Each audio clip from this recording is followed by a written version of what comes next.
Discussion on verses 1 to 12 of 12. This chapter begins by addressing an incident in which the Holy Prophet Muhammad, peace and blessings be upon him, refrained from something lawful in order to please some of his wives.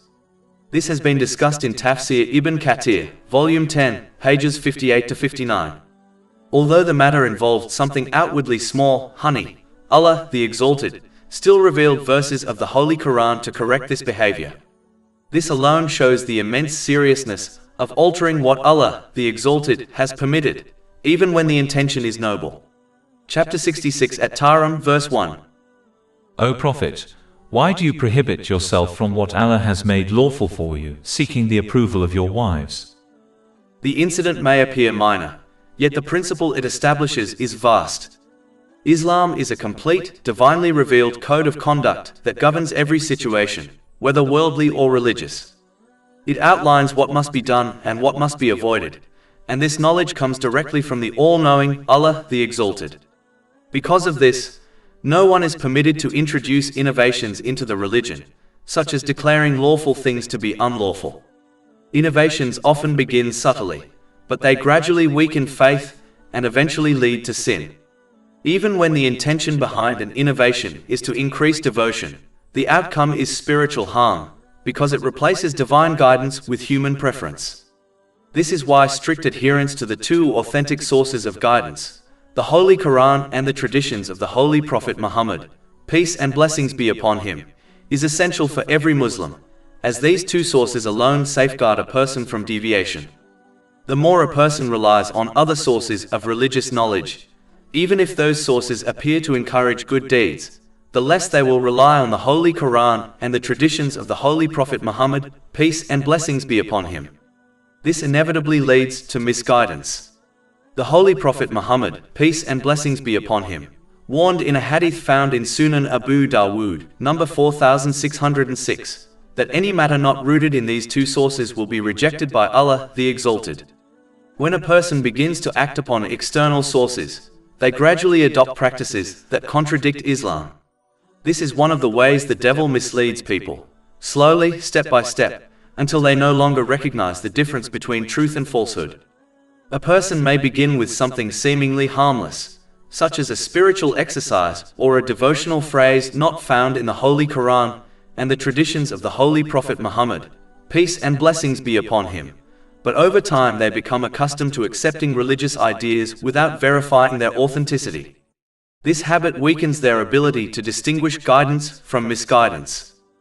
For example, a person facing hardship may be advised to perform certain spiritual exercises that contradict Islamic teachings.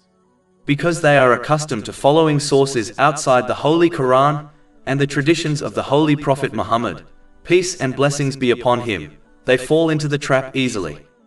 They begin performing practices that oppose Islam, and eventually adopt beliefs about Allah, the Exalted, and the universe that contradict the religion, such as believing that people or supernatural beings can control their destiny. Their knowledge is taken from outside the two authentic sources, so their beliefs become corrupted. What begins as a small deviation becomes a doorway to major misguidance, because once a person accepts one unauthorized practice, they become more open to others. Some of these practices and beliefs even amount to clear disbelief, such as engaging in black magic. Chapter 2 Al-Baqarah, verse 102. It was not Solomon who disbelieved, but the devils disbelieved, teaching people magic, and that which was revealed to the two angels at Babylon, Harut and Marut. But they, i.e. the two angels, do not teach anyone unless they say, "We are a trial, so do not disbelieve," by practicing magic. A Muslim can therefore lose their faith without realizing it, simply because they have developed the habit of acting upon sources of religious knowledge that are not rooted in the Holy Quran and the traditions of the Holy Prophet Muhammad, peace and blessings be upon him. This is why following religious innovations is considered following in the footsteps of the devil. It begins with something small and seemingly harmless, but it gradually distances a person from authentic guidance, until they find themselves believing and doing things that directly contradict Islam. The lesson of this chapter is therefore not merely about honey, It is about safeguarding one's faith by holding firmly to the two sources of guidance and refusing to introduce or accept anything that Allah, the Exalted, has not authorized. Chapter 2 Al-Baqarah, verse 208. O you who have believed, enter into Islam completely and perfectly, and do not follow the footsteps of Satan. Indeed, he is to you a clear enemy. One must therefore adhere strictly to the two sources of guidance at all times, in order to obtain peace of mind in both worlds, through attaining a balanced mental and physical state, and through correctly placing everything and everyone within their life. Allah, the Exalted, has ensured that this outcome is only achieved through obedience to the Holy Quran and the traditions of the Holy Prophet Muhammad, peace and blessings be upon him, without adding to them or subtracting from them. When a person confines their religious practice to these two sources, they protect themselves from confusion, contradiction, and spiritual instability. They also safeguard their faith from the subtle influence of innovations, personal desires, cultural pressures, and the deceptive whispers of the devil, all of which attempt to distort the clarity of divine guidance. Chapter 66 at Tahrim, verse 1. And Allah is forgiving and merciful. This closing phrase is profoundly comforting. It reassures believers that even when they fall short, make mistakes, or unintentionally drift toward practices that are not rooted in the Holy Quran and the prophetic traditions, Allah, the Exalted, remains forgiving and merciful. His mercy encompasses those who return to the authentic path, seek His pardon, and renew their commitment to the guidance He has revealed. At the same time, this reminder subtly encourages believers not to persist in innovations or deviations, but to correct themselves promptly, knowing that Allah, the Exalted, welcomes their repentance and rewards their sincerity. In this way, the verse combines both caution and compassion. Caution against altering the religion in any way, and compassion in the form of divine forgiveness for those who realign themselves with the truth.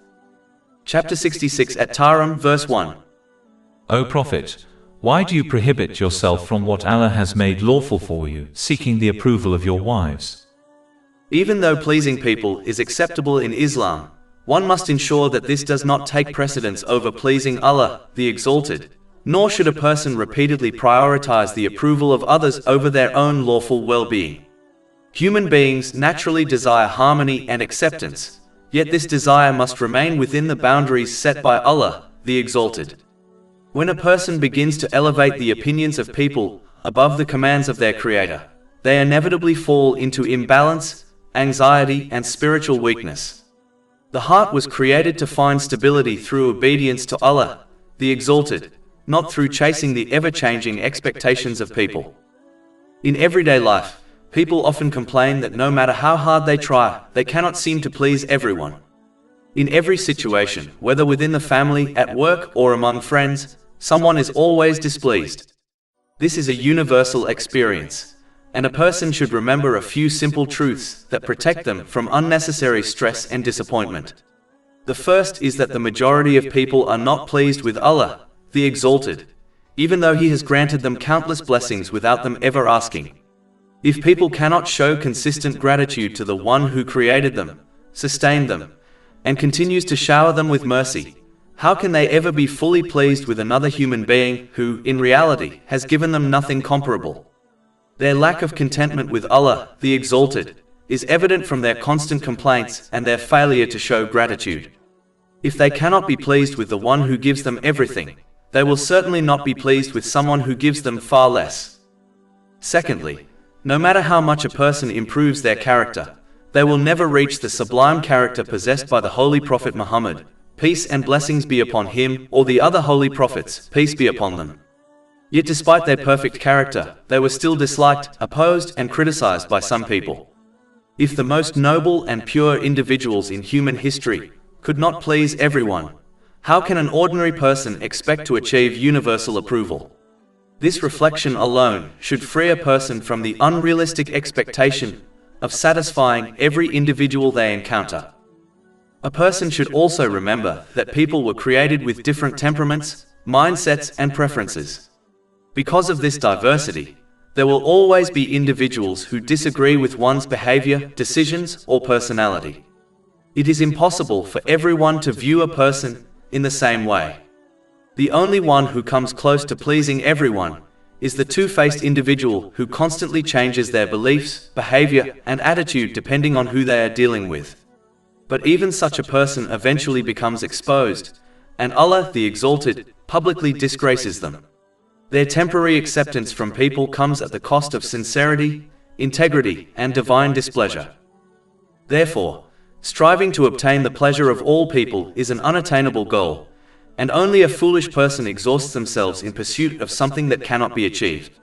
A person should instead prioritize the pleasure of Allah, the Exalted, above all else by fulfilling His commands, refraining from His prohibitions, and facing destiny with patience according to the traditions of the Holy Prophet Muhammad, peace and blessings be upon him. This approach ensures that a person attains a balanced mental and physical state, and correctly places everything and everyone within their life. It also prepares them adequately for their accountability on the Day of Judgment. Such behavior leads to genuine peace of mind in both worlds. This does not mean that a person should be harsh or disrespectful toward others, as this contradicts the example of the Holy Prophet Muhammad, peace and blessings be upon him. Rather, it means that a person should understand that if they obey Allah, the Exalted, He will protect them from the negative attitudes and harmful effects of people, even if this protection is not immediately visible. But if they prioritize pleasing people over pleasing Allah, the Exalted, they will fail to achieve people's approval and will also be deprived of divine protection. True stability comes from aligning one's heart with the commands of Allah, the Exalted, not with the shifting expectations of creation. Chapter 66 at Tahrim, verse 1. And Allah is forgiving and merciful. An aspect of this mercy and forgiveness is highlighted in the next verse, in which Allah, the Exalted, makes clear that He does not punish people for breaking their oaths. Instead, He has provided a lawful and manageable way to compensate for a broken oath without facing further consequences. This demonstrates that divine law is not designed to burden people, but to guide them gently while accommodating human weakness. Chapter 66 at Tahrim, verse 2. Allah has already ordained for all of you the dissolution of your oaths. Through the divine code of conduct granted to mankind, Allah, the Exalted, has ensured the mental, physical, and societal protection of people. This guidance enables individuals to achieve peace of mind on a personal level by attaining a balanced mental and physical state, and by correctly placing everything and everyone within their life. It also ensures peace on a societal level by teaching people how to fulfill the rights of others with justice, compassion, and consistency. Chapter 66 at Tahrim, verse 2. And Allah is your protector. This protection is not merely physical. It encompasses emotional, psychological, moral, and spiritual dimensions. No matter how advanced a society becomes, and regardless of the knowledge it acquires in fields such as psychology, sociology, medicine, or governance, it remains impossible for human beings to formulate a code of conduct that is perfectly aligned with human nature and capable of addressing every circumstance individuals or societies may face. Human understanding is limited and constantly evolving. Even today, humanity continues to discover new aspects of its own existence, such as the functions at different regions of the brain, the complexities of emotional development, and the subtle interplay between physical and mental well-being. If people are still uncovering basic truths about themselves, it is inconceivable that they could establish a flawless, comprehensive system that guarantees justice, balance, and tranquility for all. Chapter 66 at Tahrim, verse 2. And He is the knowing, the wise. Only Allah, the Exalted, possesses the knowledge and wisdom required to provide such a system. As the creator of all things, His knowledge encompasses the entirety of the past, present, and future. He alone understands every dimension of human nature, every hidden inclination, every societal pattern, and every consequence of every action. Therefore, He alone is qualified to give humanity a code of conduct that clearly distinguishes good from evil, benefit from harm, and stability from chaos. Historical evidence demonstrates that whenever this divine code was implemented sincerely, whether in households, communities, or entire societies, it produced justice, harmony, and peace. Individuals found clarity and purpose, families found stability, and societies found fairness and cohesion. For this reason, People must embrace the divine code of conduct bestowed upon them, recognizing that it is designed for their benefit even when certain teachings conflict with personal desires. A wise patient accepts the advice of a skilled physician, even if the medicine tastes bitter or the diet feels restrictive, because they trust that the treatment is ultimately for their well-being. In the same way, a person should trust the guidance of Allah, the Exalted, knowing that His instructions lead to balance, tranquility, and success in both worlds. After mentioning one aspect of the private life of the Holy Prophet Muhammad, peace and blessings be upon him, Allah, the Exalted, then discusses another in order to highlight the importance of family cohesion, which forms the foundation of societal cohesion.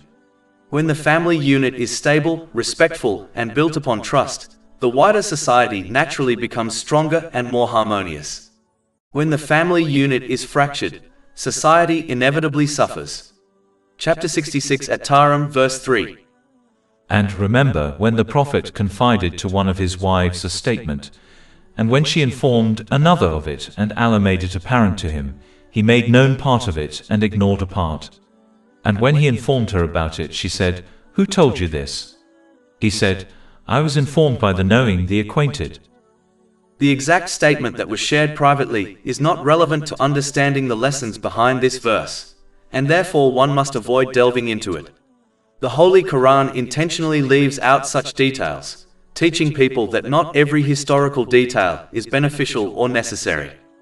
In general, a person must avoid studying topics within religious knowledge that do not increase their sincere obedience to Allah, the Exalted. True obedience involves using the blessings one has been granted in ways pleasing to Him, as outlined in the Holy Quran and the traditions of the Holy Prophet Muhammad, peace and blessings be upon him. Knowledge that does not lead to action, humility, or spiritual growth becomes a distraction rather than a benefit. A helpful way to determine whether a topic of religious knowledge is relevant is to ask whether it is something Allah, the Exalted, will question a person about on the Day of Judgment. If it is not something they will be questioned about, such as the precise details of certain historical events, then that topic is irrelevant and should be avoided. Delving into such matters often leads to argumentation, division, and wasted time. But if a topic is something a person will be questioned about, such as fulfilling the rights of one's neighbor, maintaining family ties, avoiding oppression, or using one's time and wealth responsibly, then that topic must be studied, understood, and acted upon to the best of one's ability. This verse therefore teaches a profound principle. Beneficial knowledge is that which brings a person closer to Allah, the Exalted, and improves their conduct. Irrelevant knowledge, even if interesting, distracts from one's true purpose. By focusing on what matters in the sight of Allah, the Exalted, a person strengthens their faith, protects their time, and ensures that their religious learning translates into meaningful action. In addition, an important lesson to understand from this verse is the immense value of respecting private conversations. In a hadith found in Jami at Tirmidhi, number 1959, the Holy Prophet Muhammad, peace and blessings be upon him, indicated that private conversations are a trust that must be protected. When someone speaks to another in confidence, they are placing a portion of their dignity, vulnerability, and personal life in that person's care. To betray that trust is to violate a moral responsibility that Allah, the Exalted, has commanded people to uphold. Unfortunately, many people have developed the harmful habit of divulging the private conversations of others. This is an extremely negative characteristic, as it contradicts the attitude of a sincere and trustworthy person. Many justify this behavior by sharing private information with close relatives or friends, believing it to be harmless, when in reality it is not. A person should always keep the words spoken in a private conversation confidential, unless they are absolutely certain that the one who spoke to them would not mind the information being shared with a third party. If the person would mind, then revealing their words is a betrayal, and betrayal contradicts sincerity. Being sincere to others has been commanded in a hadith found in Sunan and Nasai, number 4204. Even when someone believes that another person would not object to their words being shared, it is still safer, wiser, and morally superior to refrain from doing so. Silence protects relationships, preserves trust, and prevents unnecessary harm. Acting upon the main hadith regarding private conversations prevents numerous sins, such as backbiting and gossiping, and it prevents the development of negative feelings between people.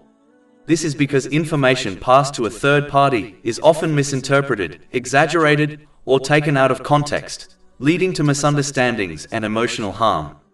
Many fractured relationships, whether between relatives, friends, or colleagues, can be traced back to something someone heard about another person, not something they personally witnessed. When private conversations are divulged, unity is weakened, especially within families. Unity, however, is repeatedly commanded in the teachings of Islam, such as in the hadith found in Sahih Bukhari, number 6065. Chapter 4 An-Nisa, verse 58. Indeed, Allah commands you to render trusts to whom they are due.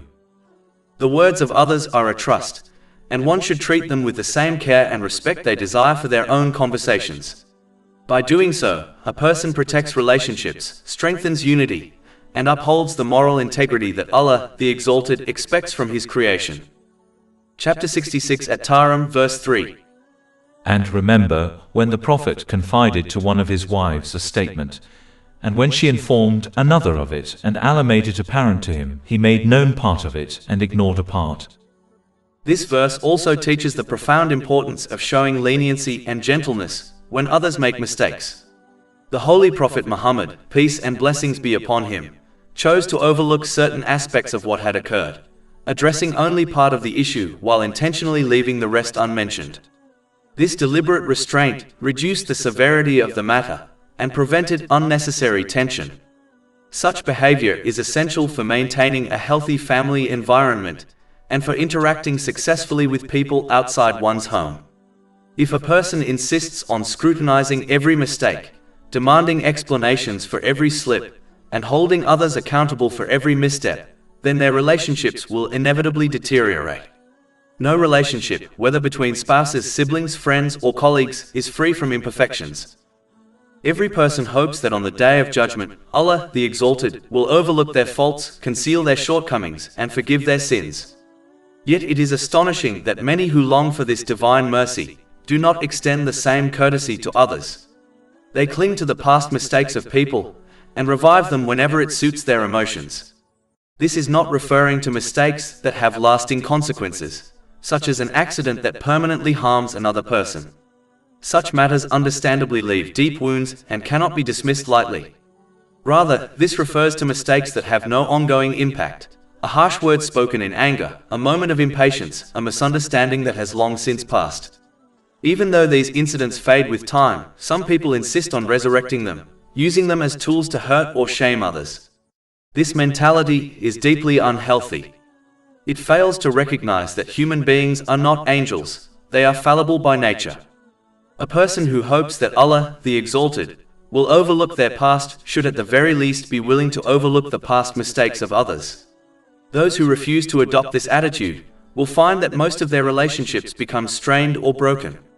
Every relationship will contain disagreements, and disagreements naturally lead to occasional mistakes. A person who cannot let go of the past will eventually find themselves isolated, because their harshness pushes people away. It is tragic that such individuals dislike loneliness, yet they adopt an attitude that guarantees it. This behavior contradicts both logic and common sense. Every person desires to be loved, respected, and remembered fondly after their passing. But those who constantly revive the past mistakes of others achieve the opposite. While they are alive, people grow weary of them, and when they die, they are not remembered with genuine affection. If they are remembered at all, it is out of social obligation rather than heartfelt love. Letting go of the past does not require a person to be overly kind or excessively accommodating. At the very least, one can maintain basic respect and courtesy, as taught in the Holy Quran and the traditions of the Holy Prophet Muhammad, peace and blessings be upon him. This costs nothing and requires minimal effort. A wise person takes practical steps to protect themselves from future harm, while also learning to overlook and forgive the mistakes of others. By adopting this balanced approach, a person increases the likelihood that Allah, the Exalted, will overlook their own past mistakes on the Day of Judgment, granting them the mercy they themselves extended to His creation. Chapter 24 An-Nur, verse 22. And let them pardon and overlook. Would you not like that Allah should forgive you? And Allah is forgiving and merciful. Chapter 66 at Tahrim, verse 3. And when he informed her about it, she said, "Who told you this?" Even though the wife of the Holy Prophet Muhammad, peace and blessings be upon him, referred to in this verse, eventually corrected her behavior, the verse highlights her initial reaction. Instead of immediately reflecting on her own mistake, divulging a confidential statement of the Holy Prophet Muhammad, peace and blessings be upon him, she first focused her frustration on the person who informed him of what she had done. This moment is not mentioned to diminish her status, but to teach an essential moral lesson. When a person makes a mistake, their first response should be self-reflection, not deflection. In general, if a person fails to correct themselves and take responsibility, as she ultimately did, they risk developing a destructive habit, blaming others for their own errors rather than acknowledging their shortcomings and improving their behavior. A person who refuses to take responsibility will never refine their character. Instead, they will continue misusing the blessings they have been granted, harming themselves and others. Over time, this leads to a state of mental and physical imbalance, where a person misplaces everything and everyone in their life. They fail to prepare for their accountability on the day of judgment, and as a result, they experience stress, hardship, and instability in both this world and the next, regardless of any material comforts they may possess. Furthermore, refusing to take responsibility prevents a person from fulfilling the rights of others. When someone consistently shifts blame, they misguide those around them and contribute to the spread of corruption and injustice within their society. Blaming others for one's own wrongdoing will never be accepted by Allah, the Exalted, neither in this world nor in the hereafter. In fact, the Holy Quran makes it clear that even blaming the devil will not be accepted, despite his relentless efforts to misguide people. Chapter 14 Ibrahim, verse 22. And Satan will say, when the matter has been concluded, "Indeed, Allah had promised you the promise of truth. And I promised you, but I betrayed you. But I had no authority over you, except that I invited you, and you responded to me. So do not blame me, but blame yourselves." Even though the devil will be held accountable for his own sins, no one will be able to shift the consequences of their actions onto him. He never possessed the power to force people into misguidance. His only influence was invitation, and those who willingly accepted that invitation have no one to blame except themselves. This verse therefore teaches a powerful and sobering lesson. Personal responsibility is essential for spiritual growth, healthy relationships, and success in both worlds. Those who blame others remain stagnant, while those who acknowledge their mistakes open the door to self-improvement, divine mercy, and true peace of mind. Chapter 66 at Tahrim, verse 3. And when he informed her about it, she said, "Who told you this?" He said, "I was informed by the knowing, the acquainted." This verse also serves as a powerful warning. Even if a person refuses to take responsibility for their mistakes and manages to escape the consequences in this world, they will never escape being held accountable by Allah, the Exalted, in the hereafter. Worldly consequences can often be avoided through excuses, manipulation, or simply because people forget or overlook what occurred. But nothing is hidden from Allah, the Exalted, and nothing is erased unless He chooses to erase it. This reality underscores the urgency of taking responsibility for one's actions and correcting one's behavior while the opportunity still exists. A person may delay accountability in this life, but they cannot delay it in the next. On the day of judgment, every individual will stand alone before Allah, the Exalted, with no opportunity to shift blame, no ability to hide behind excuses, and no chance to repair what they neglected. The court of Allah, the Exalted, is not a place for self-correction, it is a place for judgment. The time for repentance, reform, and personal responsibility is now, in this world, where change is still possible and forgiveness is still accessible. This verse therefore emphasizes a crucial truth. Responsibility is not merely a moral virtue but a spiritual necessity. Those who take ownership of their actions, admit their faults, and strive to improve are the ones who protect themselves from regret on the day of judgment. Those who persist in denial, blame, and avoidance only harm themselves, for the consequences will inevitably return to them when they stand before the one from whom nothing is concealed. By embracing responsibility in this life, a person safeguards their peace of mind, strengthens their relationships, fulfills the rights of others, and prepares themselves for the ultimate accountability before Allah, the Exalted, where no excuse will avail and no blame can be shifted. Despite the fact that divulging the statement of the Holy Prophet Muhammad, peace and blessings be upon him, was not a sin, Allah, the Exalted, still encourages repentance in this verse. Through this specific event, He teaches all people to recognize the seriousness of such behavior and to purify themselves from it. Chapter 66 at Tahrim, verse 4. If you two wives repent to Allah, it is best, for certainly your hearts are inclined to it. The mention of the hearts is profoundly significant. It reminds people that true reform begins within the spiritual heart, for when the heart is sound, a person corrects their behavior immediately whenever they err. Spiritual purification is not a passive condition that descends upon a person without effort. It is an active, ongoing process that requires learning, reflection, and consistent implementation of the teachings of Islam in daily life. It demands that a person adorn themselves with the noble qualities praised in Revelation: generosity, patience, humility, gratitude, compassion, and consciously work to remove the destructive traits condemned therein, such as pride, envy, greed, and arrogance. When these virtues are cultivated and these vices are uprooted, the heart becomes cleansed and the soul elevated. This inner refinement naturally produces tranquility, because peace of mind is the direct result of living in harmony with divine guidance. A purified heart is not easily shaken by mistakes, temptations, or the behavior of others. It responds to errors with repentance, to blessings with gratitude, and to trials with patience. Moreover, spiritual purification ensures that a person uses the blessings granted to them, whether wealth, health, knowledge, influence, or time, in the manner prescribed by Allah the Exalted and the traditions of the Holy Prophet Muhammad, peace and blessings be upon him. This conscious and disciplined use of blessings prevents waste, excess, and misuse. Instead, it channels these blessings toward gratitude, service, and obedience.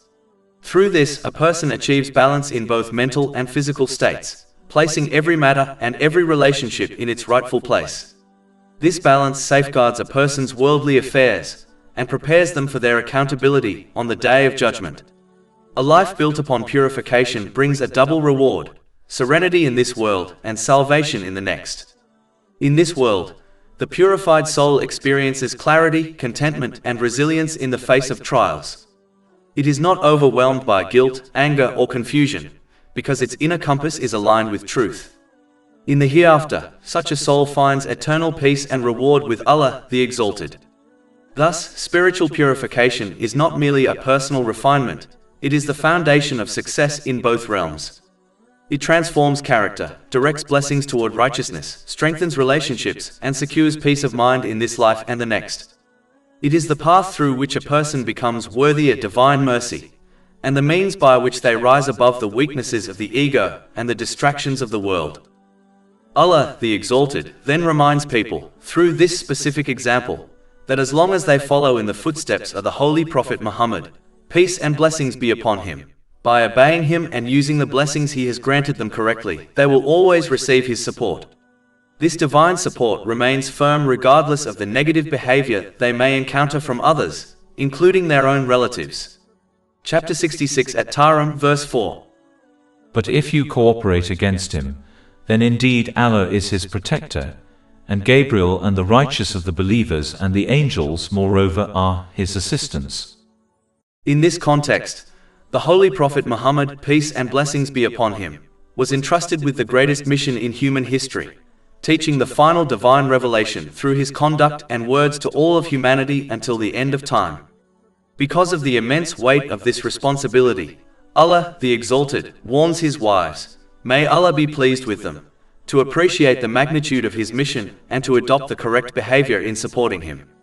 If they failed to do so, they would be replaced with others who would fulfill this role with sincerity and devotion. Chapter 66 Tahrim, verse 5. Perhaps his Lord, if he divorced you all, would substitute for him wives better than you, Muslims, believing, devoutly obedient, repentant, worshipping and fasting ones previously married and virgins. The first point to note is that the terms Muslims and believers are mentioned separately, highlighting an important distinction. A Muslim, in this context, refers to someone who outwardly submits to Islam but lacks deep knowledge of the Holy Quran and the teachings of the Holy Prophet Muhammad, peace and blessings be upon him. Their acceptance of Islam may be due to family influence rather than personal understanding. Chapter 49 Al-Hujurat, verse 14. The Bedouins say, "We have believed." Say, "You have not yet believed," but say instead, "We have submitted, for faith has not yet entered your hearts." Because of their limited knowledge, such individuals possess weak faith.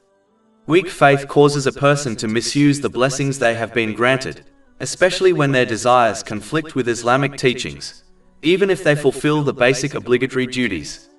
In contrast, the believer accepts Islam based on knowledge derived from the Holy Quran and the teachings of the Holy Prophet Muhammad, peace and blessings be upon him. As a result, they attain strong faith. Chapter 49 Al-Hujurat, verse 15. The believers are only the ones who have believed in Allah and His Messenger, and then doubt not, but strive with their properties and their lives in the cause of Allah. It is those who are the truthful. Because of their strong faith, believers remain steadfast in their obedience to Allah, the Exalted, in all circumstances. In times of ease, they show gratitude. In times of difficulty, they show patience. Gratitude in one's intentions means acting solely to please Allah, the Exalted. Gratitude in speech means speaking positively or remaining silent. Gratitude in action means using one's blessings in ways that are pleasing to Allah, the Exalted, as outlined in the Holy Quran and the teachings of the Holy Prophet Muhammad, peace and blessings be upon him. This leads to further blessings, tranquility, and success in both worlds by fostering a balanced mental and physical state, and by placing everything and everyone in one's life in their rightful place. Chapter 14 Ibrahim, verse 7. If you are grateful, I will surely increase you in favor. Patience, on the other hand, means refraining from complaints in both words and actions, while remaining steadfast in obeying Allah, the Exalted. It requires believing that He always chooses what is best, even when the wisdom behind His decree is not immediately clear. Chapter 2 Al-Baqarah, verse 216. But perhaps you hate a thing and it is good for you, and perhaps you love a thing and it is bad for you. And Allah knows while you know not. Therefore, those who act rightly in all situations, showing gratitude in ease and patience in hardship, will receive the unwavering support and mercy of Allah, the Exalted. This divine support cultivates tranquility in both worlds by granting a harmonious mental and physical condition, and by enabling a person to place every matter and every relationship in its proper place. This principle is reinforced in a hadith found in Sahih Muslim, number 7500. Chapter 66 at Tahrim, verse 5. Devoutly obedient. As Islam is a complete and comprehensive code of conduct, Allah, the Exalted, consistently connects worldly matters such as inheritance, marriage, trade, and social dealings to His obedience throughout the Holy Quran. This is because Islam is not a religion confined to rituals. It is a divine framework that governs every situation a person encounters, whether worldly or religious, and influences every worldly matter they interact with. For this reason, a person must avoid adopting the ignorant attitude of believing that Allah, the Exalted, only cares about ritual duties such as the obligatory prayers, while worldly matters are somehow outside the scope of divine concern. In reality, Allah, the Exalted, will question people about every situation they faced, how they spoke, how they earned, how they spent, how they treated others, how they used their time, and how they employed the blessings they were granted. Because of this, a person must ensure they learn and act upon Islamic teachings so that they behave correctly in every circumstance. This is the only path that guarantees a harmonious mental and physical condition, enabling a person to place everything and everyone in their life in the correct position, while adequately preparing for their responsibilities on the Day of Judgment. Such conduct naturally leads to tranquility in both worlds, for it aligns the inner self with divine wisdom and prevents the chaos that arises from ignorance and desire. A person must therefore avoid treating Islam like a coat that they put on and take off according to their desires. The one who behaves in this manner is not truly obeying Allah, the Exalted. They are merely worshipping their own desires, even if they claim otherwise. Chapter 25 Al-Furqan, verse 43. Have you seen the one who takes as his God his own desire? When a person selectively follows Islamic teachings, obeying when it suits them and abandoning when it conflicts with their desires, they inevitably misuse the blessings they have been granted. This misuse leads to an unbalanced mental and physical condition, causing them to misplace everything and everyone in their life. They fail to prepare for their responsibilities on the Day of Judgment, and as a result, they experience stress, challenges, and hardships in both worlds, even if they enjoy certain worldly luxuries. True tranquility, stability, and success come only from consistent obedience to Allah the Exalted in every situation. When a person lives by divine guidance in all aspects of life, they protect their heart, refine their character, and secure their peace in this world and the next. Chapter 66 at Tahrim, verse 5. Repentant. What Allah the Exalted expects from people is not a life free from shortcomings, but a life defined by sincere effort, striving to use the blessings He has granted in accordance with Islamic teachings, doing one's best to obey Him, and returning to Him whenever a sin is committed.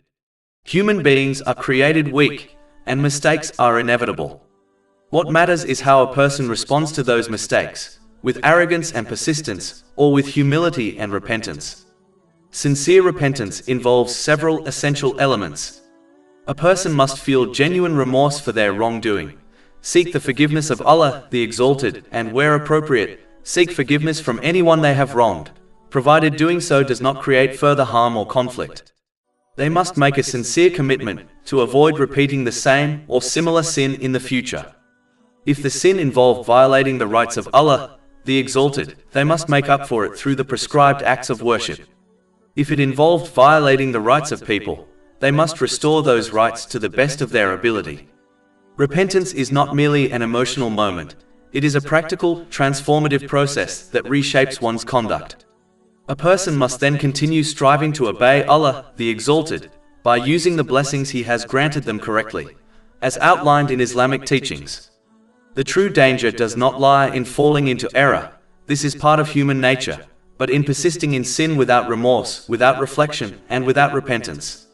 Such persistence hardens the heart, distances a person from divine mercy, and disrupts the balance of their inner life. When a person adopts an attitude of sincere striving and regular repentance, Allah the Exalted promises forgiveness, mercy, and inner tranquility. Such individuals experience peace of mind in this world, because they live with awareness, humility, and a heart that continually returns to its Lord. They also carry hope for salvation in the next world, knowing that they have not allowed their mistakes to define them, but have used them as opportunities for growth, purification, and renewed commitment to the path of righteousness. Chapter 66 at Tahrim, verse 5. Worshipping. Worshipping Allah the Exalted is far more comprehensive than performing ritual acts such as the obligatory prayers. True worship encompasses obeying Him in every circumstance and in every blessing one uses, exactly as taught in the Holy Quran and the traditions of the Holy Prophet Muhammad, peace and blessings be upon him. Obedience is not merely an inner feeling or a spiritual inclination. It is a concrete reality, expressed through consistent actions undertaken solely for the sake of Allah the Exalted. When deeds are performed for hidden motives, such as praise, reputation, or worldly gain, they lose their spiritual value. This warning is clearly conveyed in a hadith found in Jami at Tirmidhi, number 3154. A central aspect of obedience is one's relationship with the Holy Quran. This relationship has several essential dimensions. The first is to recite the Holy Quran correctly and regularly, giving it the honor it deserves. The second is to understand its meanings through a trustworthy teacher or source, ensuring that one's comprehension is sound and rooted in authentic scholarship. The third, and most crucial, is to implement its teachings with the sincere intention of pleasing Allah the Exalted. A sincere Muslim places the guidance of the Holy Quran above personal desires, especially when those desires conflict with divine instruction. Molding one's character according to the Holy Quran is a sign of genuine devotion, and this mirrors the example of the Holy Prophet Muhammad, peace and blessings be upon him, whose character embodied the Holy Quran, as mentioned in Sunan Abu Dawood, number 1342. Honoring the Holy Quran requires engaging with it wholeheartedly, striving to understand, internalize, and apply all of its teachings, not merely the parts that align with one's preferences. Selective obedience reveals a lack of sincerity and deprives a person of the Holy Quran's full transformative power. Chapter 17 Al-Isra, verse 82.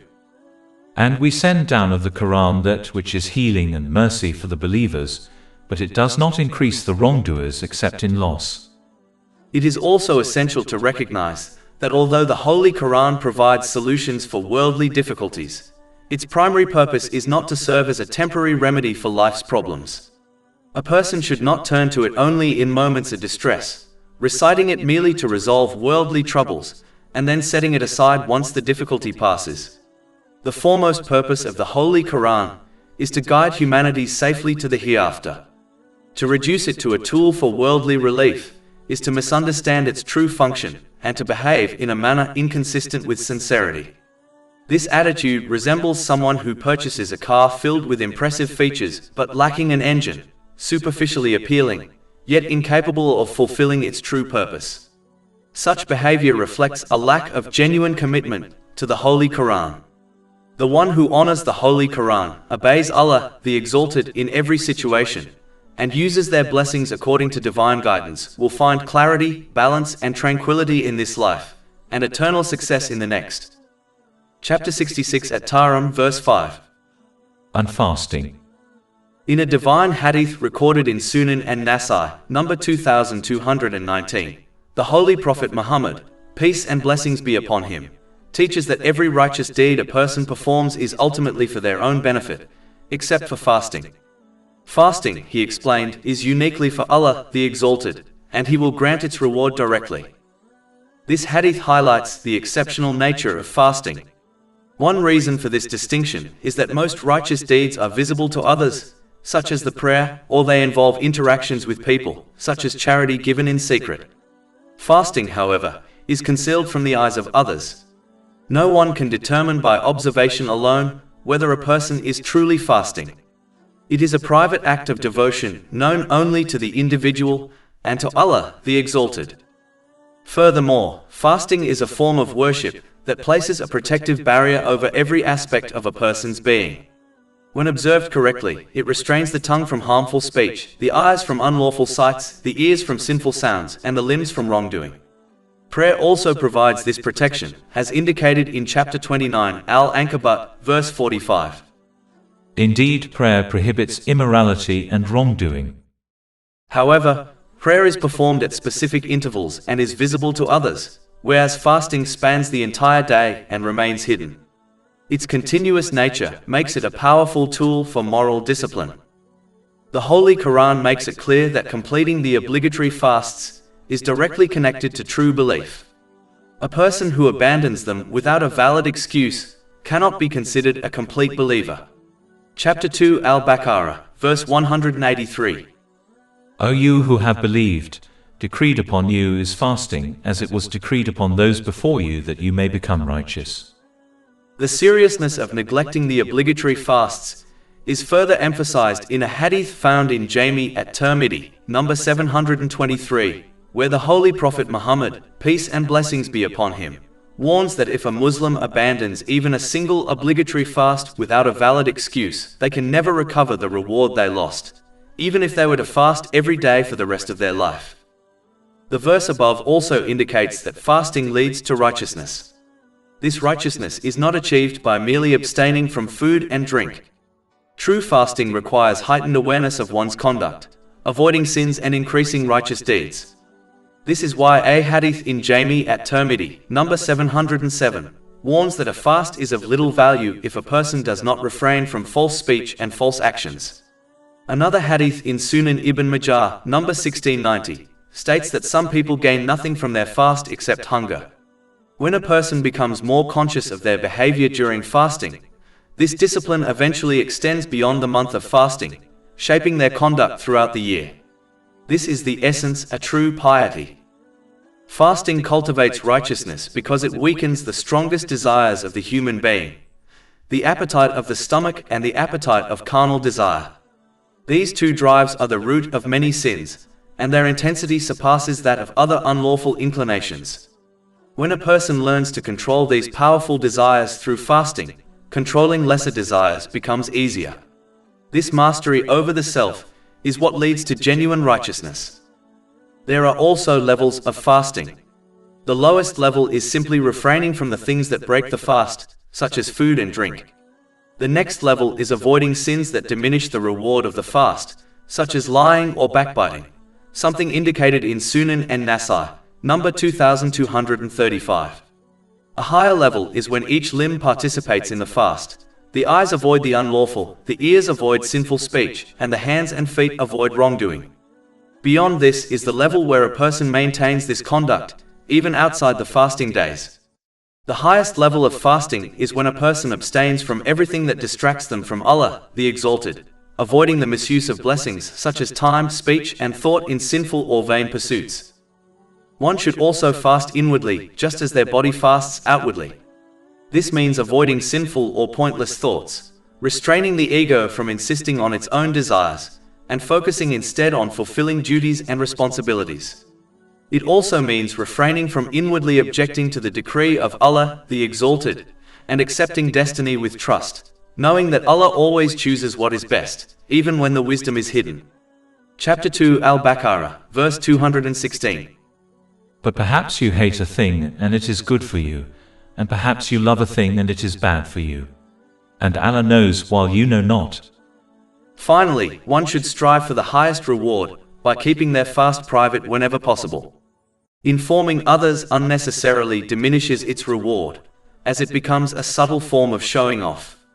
The more concealed the fast, the purer the intention, and the greater the reward with Allah, the Exalted. Chapter 66 at Tahrim, verse 5.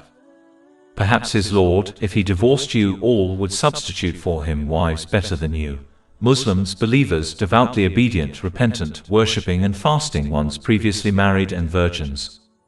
The final portion of this verse draws attention to an important teaching that directly challenges a harmful stigma deeply rooted in many cultures: the aversion to marrying previously married individuals, especially women, whether divorced or widowed. This attitude persists in numerous societies, despite having no basis in Islamic teachings. In fact, the verse subtly dismantles this cultural bias by reminding people that Allah, the Exalted, himself preferred previously married women for his holy Prophet Muhammad, peace and blessings be upon him. With the exception of one, all of his noble wives had been previously married. May Allah be pleased with them. This reality alone should be sufficient to eliminate any sense of shame, inferiority, or hesitation associated with marrying a previously married woman. If such women were honored by Allah, the Exalted, and chosen for the greatest of all creation, then how can anyone look down upon them? The stigma is not only baseless but contradicts the very example Allah, the Exalted, established through the life of his holy Prophet Muhammad, peace and blessings be upon him. Moreover, this divine preference highlights profound wisdom. Previously married women often possess maturity, emotional depth, and life experience that enable them to contribute meaningfully to a stable and compassionate household. Their past does not diminish their worth. Rather, it equips them with qualities that enrich family life and strengthen the social fabric. Islam recognizes this value, whereas cultural attitudes often ignore it. The verse therefore serves as a corrective lens, urging people to distinguish between cultural prejudice and divine guidance. It teaches that honor is not tied to marital history, but to faith, character, and obedience to Allah, the Exalted. By elevating previously married women through the example of the Holy Prophet Muhammad, peace and blessings be upon him, Allah, the Exalted, dismantles harmful social norms and replaces them with principles rooted in justice, dignity, and spiritual insight. In essence, this verse calls people to realign their attitudes with revelation, not with inherited cultural biases. It reminds them that true nobility lies in righteousness, not in marital status, and that the most honored women in the nation included those who had been previously married, chosen by Allah, the Exalted, for the most honored man to ever walk the earth. To conclude the discussion on verse 5, it is essential for a Muslim to prioritize the correct characteristics when choosing a spouse rather than relying on worldly standards. This approach greatly increases the likelihood of selecting a spouse who will bring long-term stability, harmony, and spiritual benefit. In a hadith found in Sahih Bukhari, number 5090, the Holy Prophet Muhammad, peace and blessings be upon him, explained that people marry for 4 reasons: wealth, lineage, beauty, or piety. He ended by warning that one should marry for the sake of piety, otherwise they will be a loser. The first 3 qualities mentioned in this hadith are temporary and imperfect. They may offer short-lived happiness, but they ultimately become burdens because they are tied to the material world rather than to the source of true and lasting success: faith. Wealth does not guarantee happiness. In fact, many of the wealthiest people are among the most dissatisfied and troubled. Marrying for lineage is equally unwise, as noble ancestry does not guarantee noble character. If the marriage fails, it often damages the relationship between the 2 families, creating long-term resentment. Marrying solely for beauty, meaning emotional attraction or infatuation, is also unstable. Beauty fades, emotions fluctuate, and countless couples who once claimed to be deeply in love eventually grew to resent one another. However, this hadith does not imply that a person should seek a spouse who is poor or unattractive. Financial stability is important for a healthy marriage, and mutual attraction is a natural and necessary component of marital life. Rather, the hadith teaches that these qualities must not be the primary or ultimate reason for marriage. The foremost characteristic a Muslim should seek is piety. A pious spouse is one who fulfills the commands of Allah, the Exalted, avoids His prohibitions, and faces destiny with patience, following the example of the Holy Prophet Muhammad, peace and blessings be upon him. In simple terms, the one who fears Allah, the Exalted, will treat their spouse well in both ease and hardship. By contrast, those who lack religious commitment will mistreat their spouse whenever they are upset, and even in times of contentment they will fail to fulfill their spouse's rights due to ignorance, and ignorance that piety removes. Chapter 35, Fatiha, verse 28. Only those fear Allah from among His servants who have knowledge. A pious person is also more concerned with fulfilling the rights of others, including their spouse, than with demanding their own rights. They understand that Allah, the Exalted, will question them about whether they fulfilled the rights of others, not whether others fulfilled their rights. The latter will be addressed when Allah, the Exalted, questions those individuals. In contrast, an irreligious person focuses only on their own rights often shaped by culture, fashion, and personal imagination rather than by Islam. As a result, they remain perpetually dissatisfied, even when their spouse fulfills their rights according to Islamic teachings. This is one of the reasons why ignorance of Islam and rising divorce rates are so closely linked. Finally, anyone who desires marriage should first acquire the knowledge related to it, the rights they owe their spouse, the rights owed to them, and the correct way to interact with a spouse in different situations.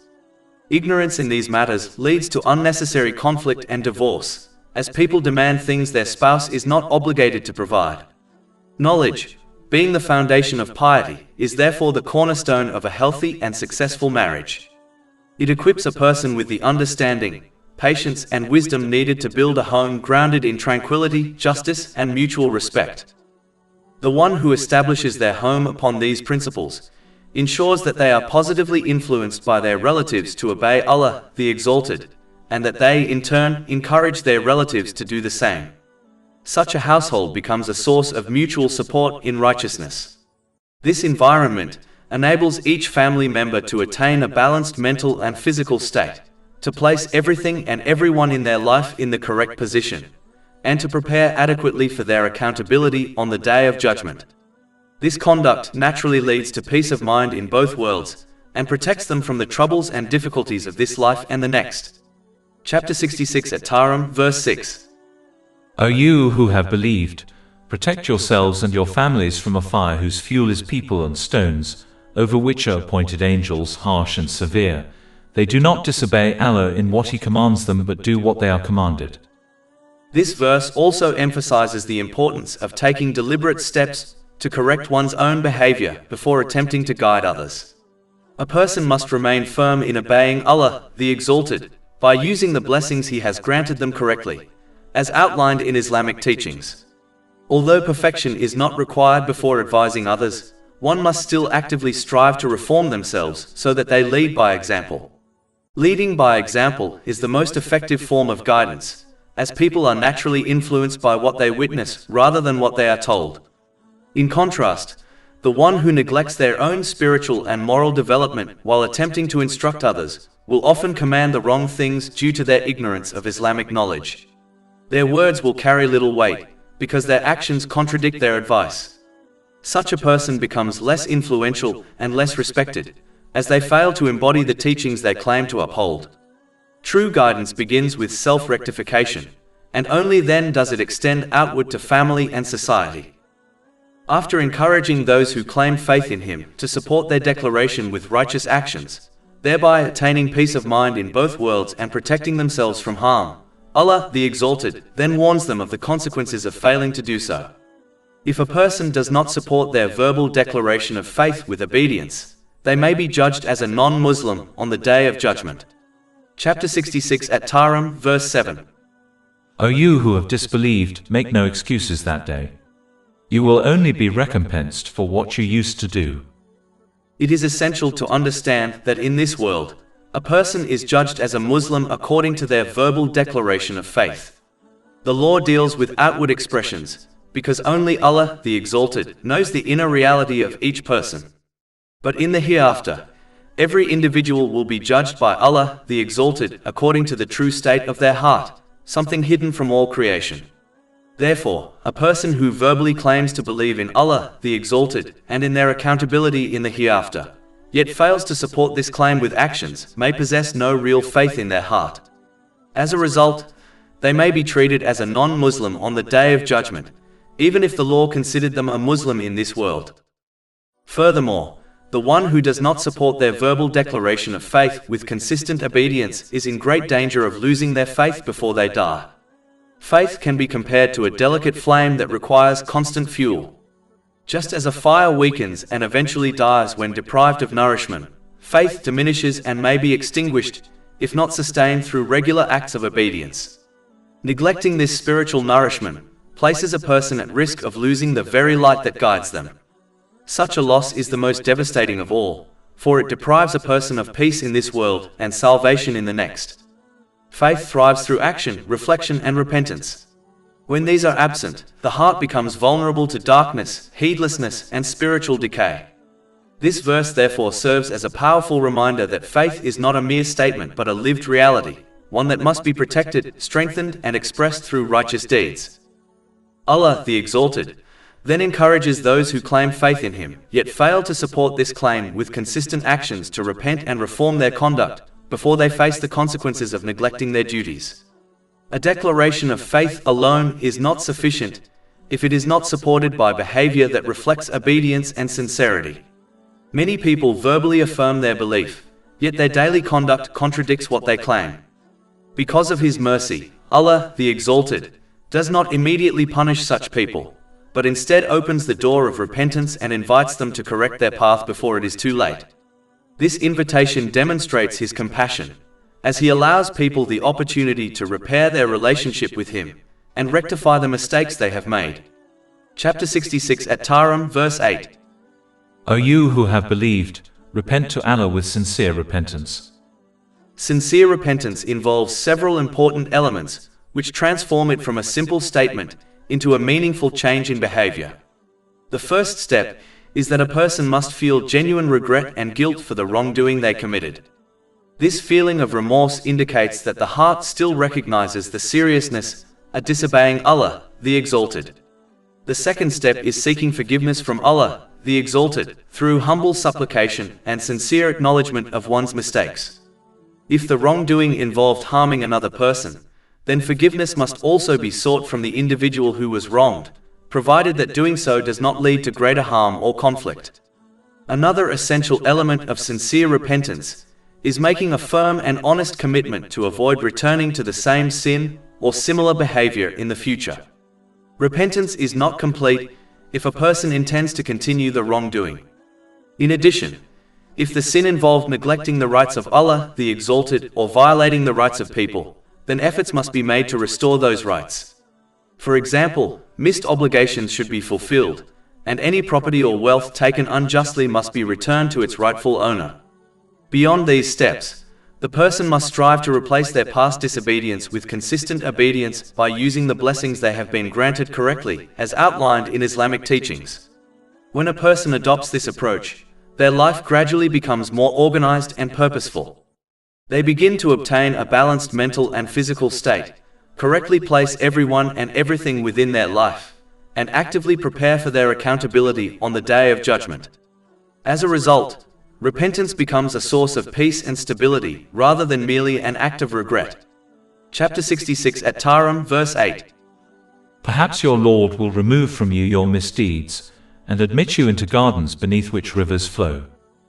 Those who behave in this manner demonstrate that their declaration of faith is genuine and sincere. Their repentance is not limited to words, but is proven through practical action and continuous effort to follow divine guidance. By reforming their conduct and striving to live according to Islamic teachings, they effectively follow the path established by the Holy Prophet Muhammad, peace and blessings be upon him. The Holy Prophet Muhammad, peace and blessings be upon him, served as the perfect example of obedience, humility, patience, and sincerity. Those who strive to walk along this path demonstrate their commitment to Allah, the Exalted, through their actions rather than merely through statements. Because of this sincere effort, they will not be abandoned or humiliated in the hereafter. Instead, they will be honored by being gathered alongside the Holy Prophet Muhammad, peace and blessings be upon him, in safety and dignity. Chapter 66 at Tahrim, verse 8. On the day when Allah will not disgrace the Prophet and those who believed with him. In order to succeed on the Day of Judgment and ultimately reach paradise, a person must prepare during their life in this world by gathering spiritual light through righteous actions. This light is not physical in the worldly sense, but represents the faith and good deeds accumulated through sincere obedience. Every act of worship, charity, patience, honesty, kindness, and fulfillment of responsibility contributes to the growth of this spiritual light. These deeds are achieved when a person uses the blessings they have been granted, such as wealth, health, time, knowledge, and influence, in the correct manner as outlined in Islamic teachings. On the Day of Judgment, when people will experience immense fear, uncertainty, and darkness, this accumulated light will appear and guide those who possessed sincere belief and righteous actions.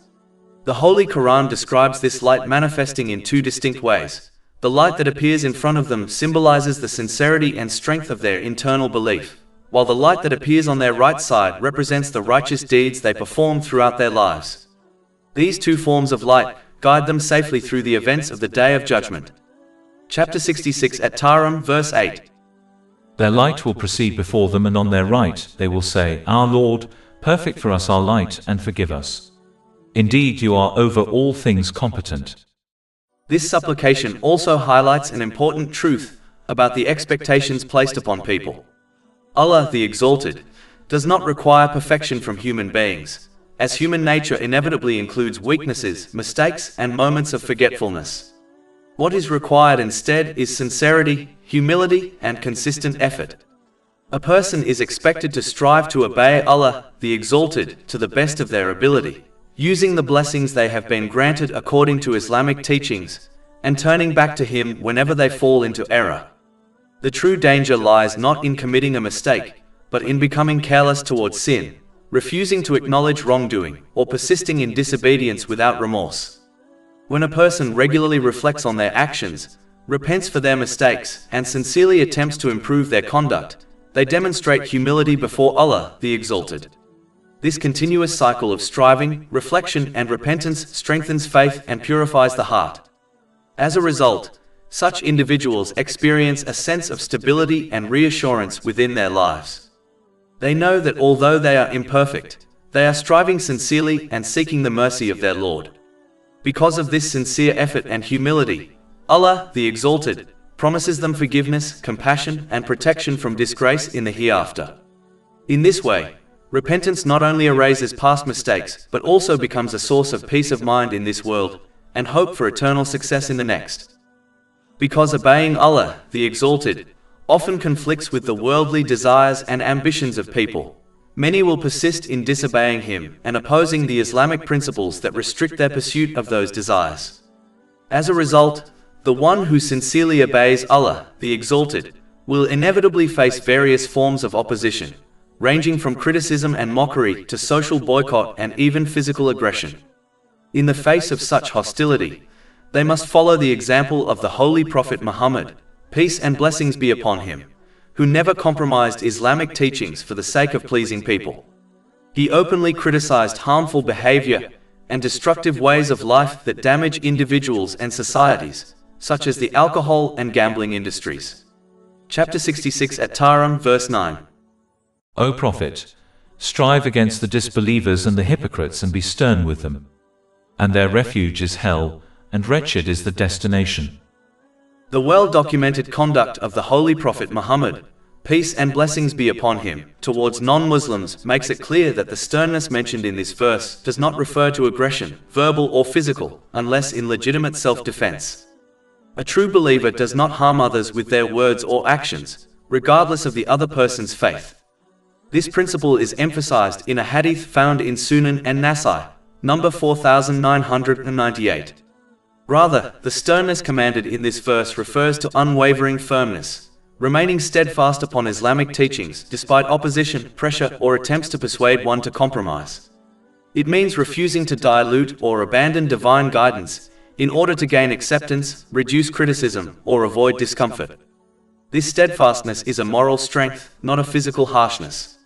It is the resolve to uphold truth even when it is unpopular, and to maintain integrity even when others attempt to sway one from the path of obedience. Such firmness is essential because compromising Islamic principles for the sake of pleasing people ultimately harms both the individual and society. It weakens one's faith, emboldens wrongdoing, and allows harmful practices to spread unchecked. By contrast, steadfastness protects the believer's heart, strengthens their character, and ensures that they remain aligned with the guidance of Allah, the Exalted, regardless of external pressures. After urging those who claim faith in Him to support their declaration with righteous actions, Allah, the Exalted, further warns them against adopting a dangerous form of wishful thinking. This occurs when a person persists in disobeying Allah, the Exalted, misusing the blessings He has granted, while assuming that someone else, such as a righteous relative, will intercede for them and secure their salvation in both worlds. Chapter 66 at Tahrim, verse 10. Allah presents an example of those who disbelieved, the wife of Noah and the wife of Lot. They were under two of our righteous servants but betrayed them, so those prophets did not avail them from Allah at all, and it was said, enter the fire with those who enter. This verse dismantles the false assumption that mere association with righteous individuals guarantees safety in the hereafter. The wives of two great holy prophets, peace be upon them, lived in the company of the most honored servants of Allah, the Exalted, yet their proximity did not benefit them because they failed to support their verbal claims with obedience. Their example serves as a stark warning. No relationship, no matter how noble, can replace personal responsibility. Although intercession is a real event that will occur on the Day of Judgment, it is entirely subject to the explicit permission of Allah, the Exalted. It must never be treated lightly or used as an excuse for negligence. In fact, the one who mocks intercession by relying on it while abandoning obedience may find that the leader of the intercessors, the Holy Prophet Muhammad, peace and blessings be upon him, testifies against them instead. Chapter 25 Al-Furqan, verse 30. And the Messenger has said, O my Lord, indeed my people have taken this Quran as a thing abandoned. This complaint is directed at Muslims, for they are the ones who accepted the Holy Quran. Those who never embraced it cannot be accused of abandoning it. For any Muslim against whom the Holy Prophet Muhammad, peace and blessings be upon him, testifies on the Day of Judgment, the consequences are clear and severe. Even when intercession is granted, it may not prevent a person from entering hell. It may only reduce the punishment. And even the slightest moment in hell is beyond human comprehension in its severity. Therefore, genuine hope in intercession must be accompanied by sincere effort, using one's blessings in accordance with the Holy Quran and the teachings of the Holy Prophet Muhammad, peace and blessings be upon him. Only those who strive earnestly, repent sincerely, and live with obedience have the right to hope for intercession. And even then, they recognize that it is a mercy granted solely by Allah, the Exalted, not something guaranteed by lineage, association, or wishful thinking. Just as the one who persists in disobeying Allah, the Exalted, will not be rescued by a righteous relative, the one who remains steadfast in obeying Allah, the Exalted, will not be harmed by the wrongdoing of their relatives. Chapter 66 at Tahrim, verse 11. And Allah presents an example of those who believed, the wife of Pharaoh when she said, "My Lord, build for me near you a house in paradise and save me from Pharaoh and his deeds and save me from the wrongdoing people." Although companionship with corrupt individuals often leads to negative influence, whether intentional or unintentional, as warned in a hadith found in Sunan Abu Dawood, number 4833, and for this reason harmful companions must be avoided, there are situations in which a person is forced by circumstance to live among or interact with such people. This was the case for the wife of Pharaoh, who was surrounded by tyranny, oppression, and disbelief. Yet, despite her environment, she remained firm in obeying Allah, the Exalted, by using the blessings He had granted her in the correct manner as outlined in Islamic teachings. For those who find themselves in similar circumstances, unable to distance themselves from harmful relatives or surroundings, this verse offers profound reassurance. As long as they remain guided, the misguidance of others will not harm them. Chapter 5 Al-Ma'idah, verse 105. O you who have believed, upon you is responsibility for yourselves. Those who have gone astray will not harm you when you have been guided. This means that a believer who maintains obedience, sincerity, and moral integrity will attain peace of mind in both worlds. They will achieve a balanced mental and physical state, and will correctly place everything and everyone within their life, regardless of the behavior of those around them. The example of Pharaoh's wife is especially striking. She had access to unimaginable luxury, wealth, and comfort, yet she rejected all of it because it was tied to an evil way of life. She refused to be seduced by the glamour of her surroundings, and instead sought closeness to Allah, the Exalted, through obedience, patience, and steadfastness. Her supplication reflects a heart detached from worldly illusions, and firmly anchored in the pursuit of eternal success. Her story teaches that true honor lies not in one's environment, family, or worldly status, but in one's personal commitment to Allah, the Exalted. Even the most oppressive surroundings cannot harm the one who remains sincere, just as the most righteous company cannot save the one who refuses to obey. Allah, the Exalted, concludes the chapter by presenting the example of a woman who was surrounded by righteous individuals, including her uncle, the Holy Prophet Zachariah, peace be upon him, yet nevertheless endured false accusations and slander from many members of society. Despite this, she remained steadfast in her obedience to Allah, the Exalted, and thereby became a lasting role model for all generations. Chapter 66 at Tahrim, verse 12. And the example of Mary, the daughter of Imran, who guarded her chastity. In general, Allah, the Exalted, encourages marriage and forbids unlawful relationships. When a couple are not sincerely devoted to one another, as is the case with a married couple, any genuine difficulties they encounter tend to produce greater emotional strain, as they fail to support one another in the proper manner. Repeatedly entering and leaving multiple relationships throughout one's life undoubtedly exerts a detrimental impact on mental well-being. It is therefore unsurprising that many individuals who separate from their partners eventually seek counseling and often experience mental disorders, such as depression, more frequently than those who avoid such relationships. Furthermore, individuals who become known within society for having numerous partners are less likely to find a suitable spouse who will properly fulfill their rights. This occurs because someone who has engaged in multiple relationships often develops a loose and undesirable character, which individuals seeking a serious and lasting commitment, such as marriage, typically find unacceptable. This circumstance only increases the emotional strain experienced by those who have had multiple partners. Within casual relationships, the two individuals are often not aligned in their expectations. In many cases, one person approaches the relationship more seriously, perhaps desiring a long-term future together, while the other does not share the same intention. When this disparity eventually becomes apparent, it frequently produces enduring emotional trauma for the individual who had invested more deeply in the relationship. By contrast, a married couple begin their relationship with a shared understanding of long-term commitment. They devote themselves to one another in all circumstances, whether they encounter situations that are planned or unforeseen, such as the arrival of children. Such an attitude is rarely present among ordinary couples engaged in casual relationships. Furthermore, involvement in a relationship outside marriage may create the illusion that a person fully understands their partner. Consequently, if the couple later marry, they often complain that their spouse has changed after marriage. In many instances, however, the individual has not changed. Rather, the responsibilities and pressures associated with marriage have altered the nature of the relationship.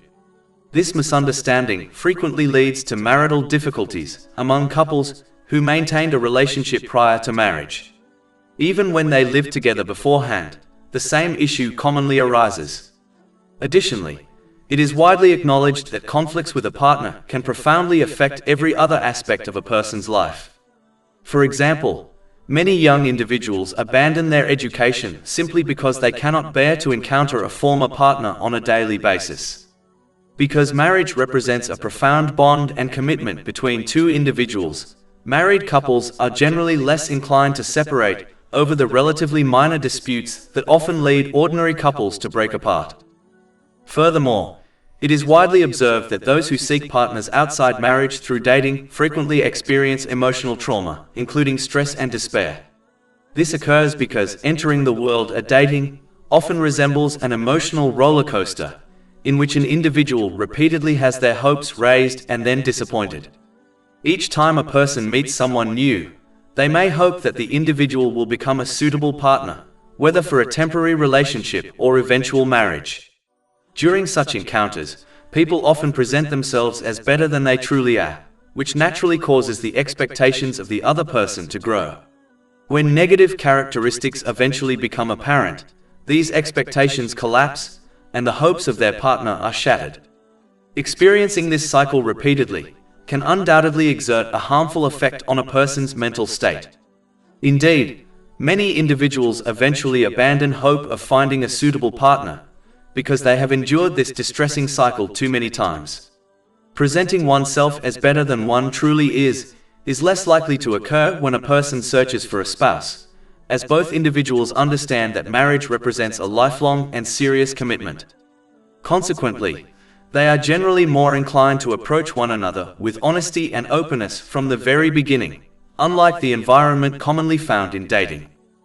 In addition, the pressure exerted by society to find a partner imposes further psychological strain upon individuals. Many people feel compelled to enter relationships simply to avoid being perceived as unusual or abnormal, because they are not involved with someone.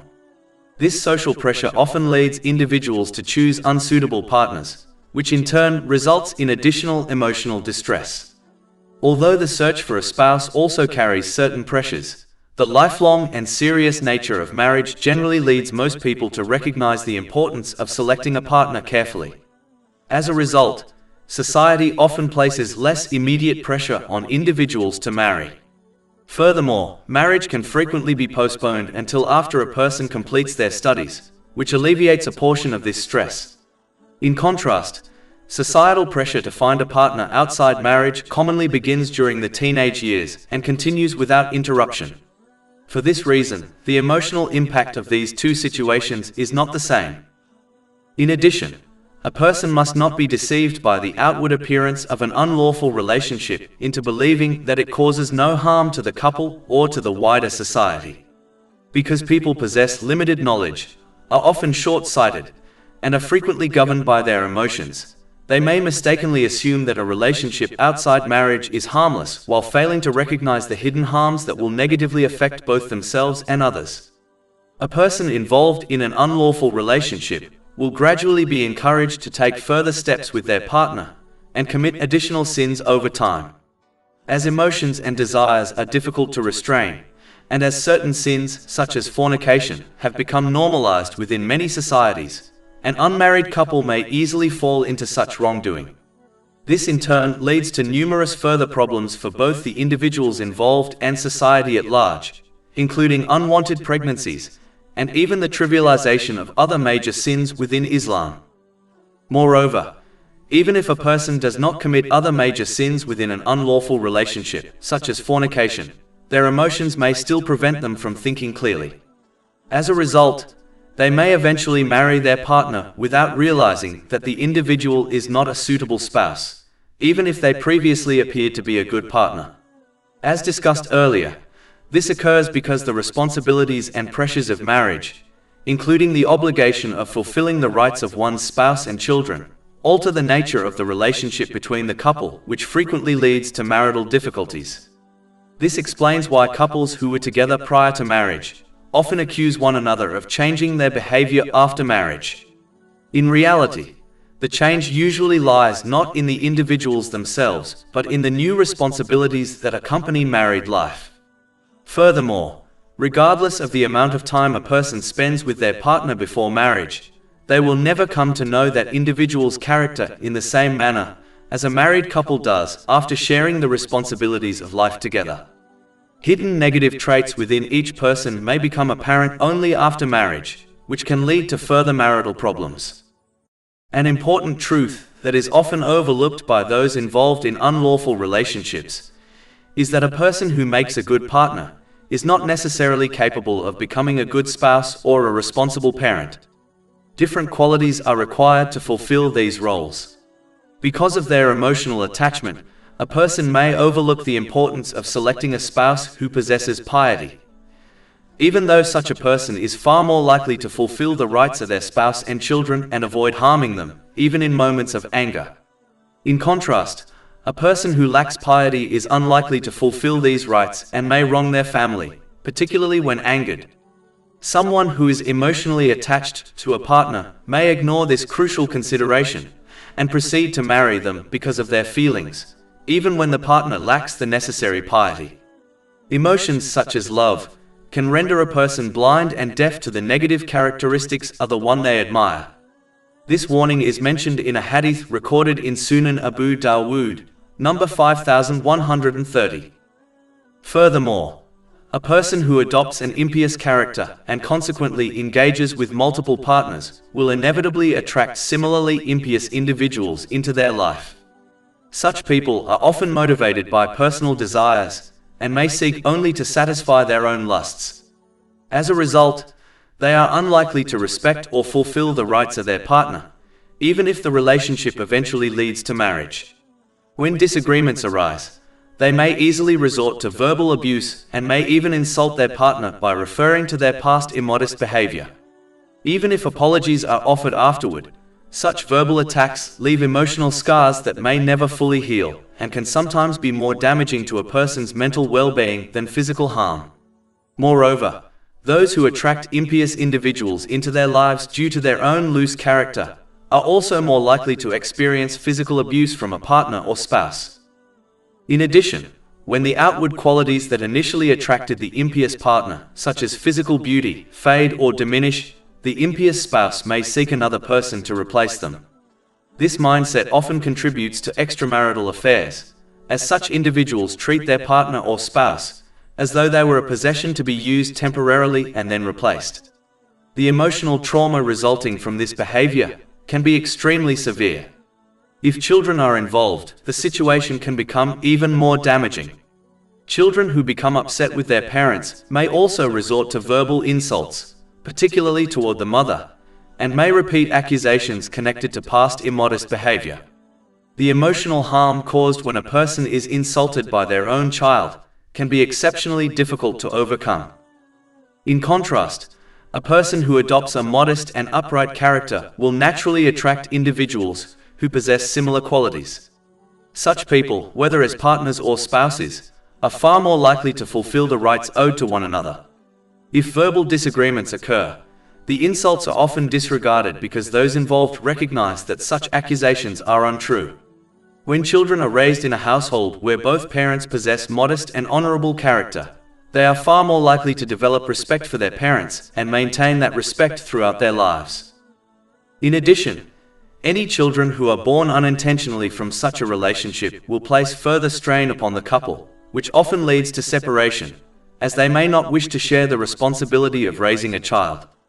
This results in the child growing up within a broken home, lacking the support and supervision of both parents, which frequently leads to difficulties for everyone involved.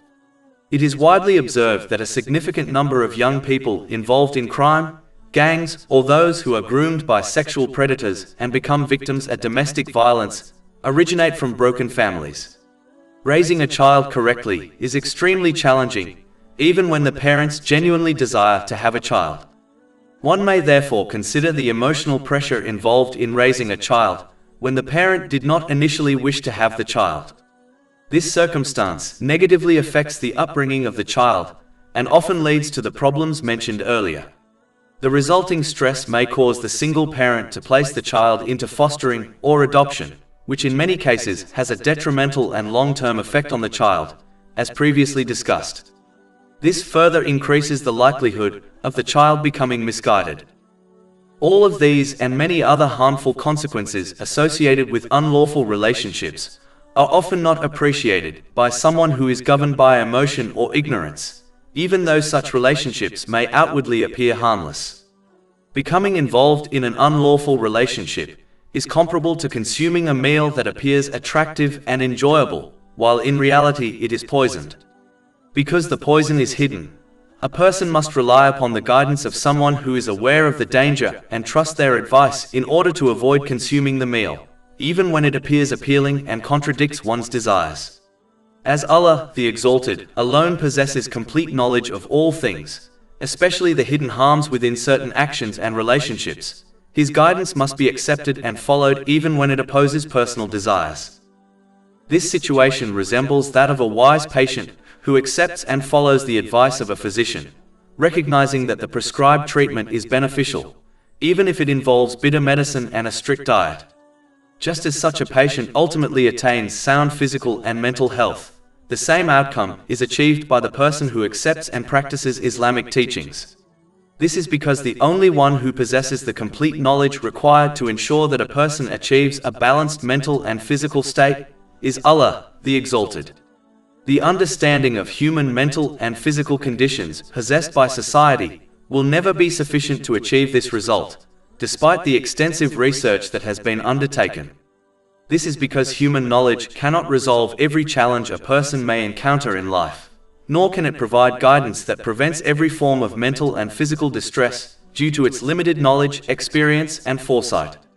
Allah, the Exalted, alone possesses such complete knowledge, and He has conveyed it to humanity through the Holy Quran and the traditions of the Holy Prophet Muhammad, peace and blessings be upon him. This reality becomes evident when one compares those who live according to Islamic teachings and properly utilize the blessings they have been granted with those who do not. Allah, the Exalted, eliminated these numerous secondary problems by addressing their root cause, namely by forbidding unlawful relationships and encouraging marriage, whereby a couple sincerely devote themselves to one another and to the upbringing of their children.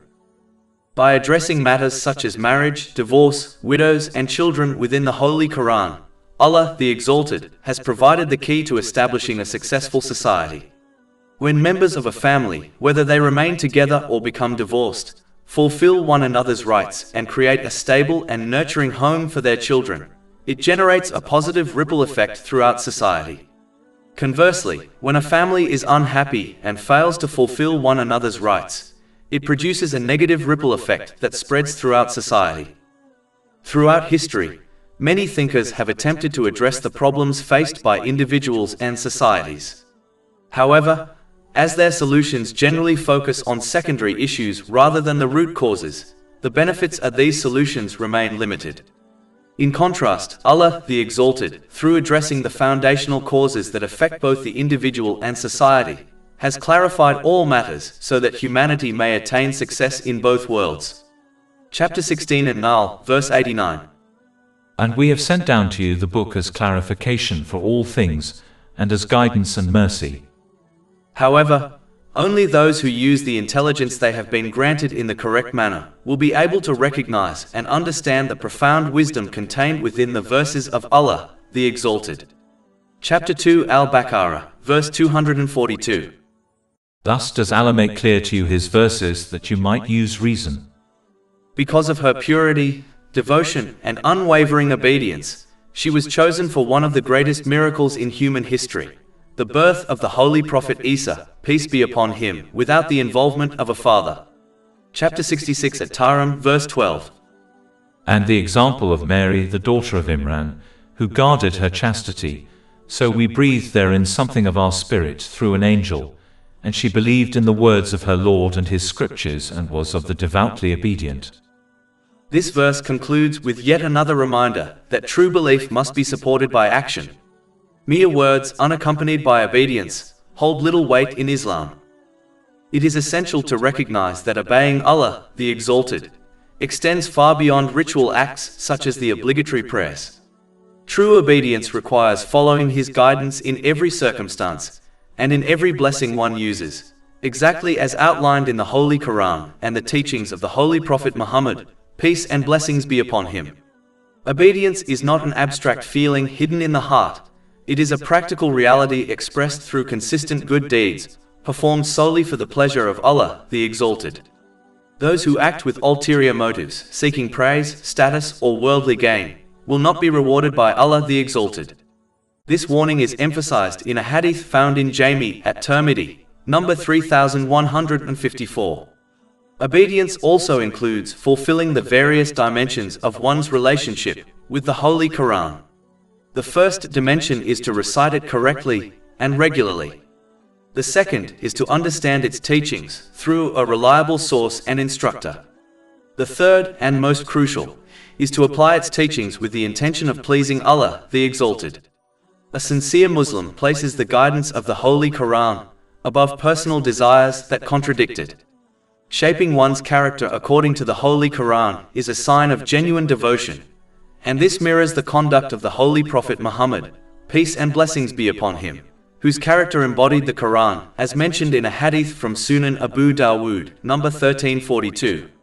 Honoring the Holy Quran requires engaging with it wholeheartedly, striving to understand, internalize, and apply all of its teachings, not merely the parts that align with one's preferences. Selective obedience reveals a lack of sincerity and deprives a person of the Quran's full transformative power. Chapter 17 Al-Isra, verse 82. And we send down of the Quran that which is healing and mercy for the believers, but it does not increase the wrongdoers except in loss. It is also essential to recognize that although the Holy Quran provides solutions for worldly difficulties, its primary purpose is not to serve as a temporary remedy for life's problems.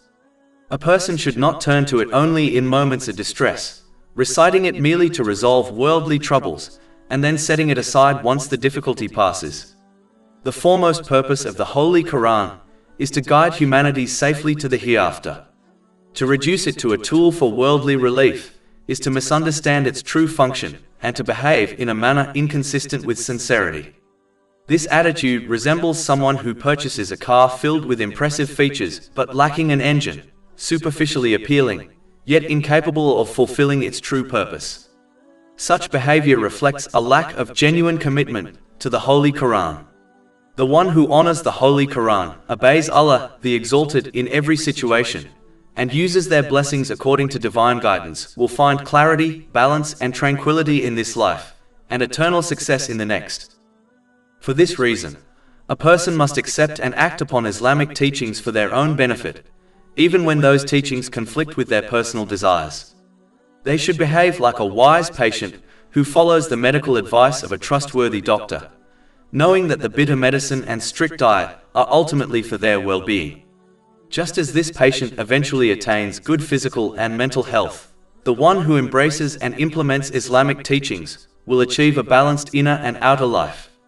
This is because only Allah, the Exalted, possesses the complete knowledge required to guide a person toward true mental and physical stability, and to help them place everything and everyone in their life in the correct position. Human knowledge, no matter how extensive, will always remain limited. Society, despite its research and expertise, cannot address every challenge a person may face. It cannot shield someone from all forms of mental or physical distress, nor can it provide perfect guidance on how to organize one's life and relationships. Human advice is restricted by limited experience, incomplete foresight, and personal biases. Allah, the Exalted, alone has perfect knowledge of human nature, And He has conveyed this knowledge through the Holy Quran and the teachings of the Holy Prophet Muhammad, peace and blessings be upon him. This truth becomes evident when one compares the lives of those who use their blessings according to Islamic teachings, with those who do not. The difference in clarity, stability, and peace of mind is unmistakable. Interestingly, most patients do not understand the science behind the medicines they take, yet they trust their doctor without hesitation. Allah, the Exalted, however, does not ask people to follow His guidance blindly. Instead, He invites them to reflect on the teachings of Islam so they may recognize their truthfulness through clear evidence and observe their positive effects in their own lives. But this recognition requires approaching Islam with an open and unbiased mind. Chapter 12 Yusuf, verse 108. Say, this is my way, I invite to Allah with insight, I and those who follow me. In addition, Allah, the Exalted, alone controls the spiritual heart, the true seat of peace of mind. He alone grants tranquility or withholds it. Chapter 53 and Najm, verse 43. And that it is He who makes one laugh and weep. It is therefore evident that Allah, the Exalted, grants peace of mind only to those who use the blessings He has given them in the correct manner, as outlined in Islamic teachings. Those who align their lives with divine guidance receive clarity, stability, and inner calm in both worlds. Chapter 16 and Nahl, verse 97. Whoever does righteousness, whether male or female, while he is a believer, we will surely cause him to live a good life, and we will surely give them their reward in the hereafter according to the best of what they used to do. All praise is due to Allah, Lord of the worlds, and may peace and blessings be upon His final messenger, Muhammad, His noble family and companions.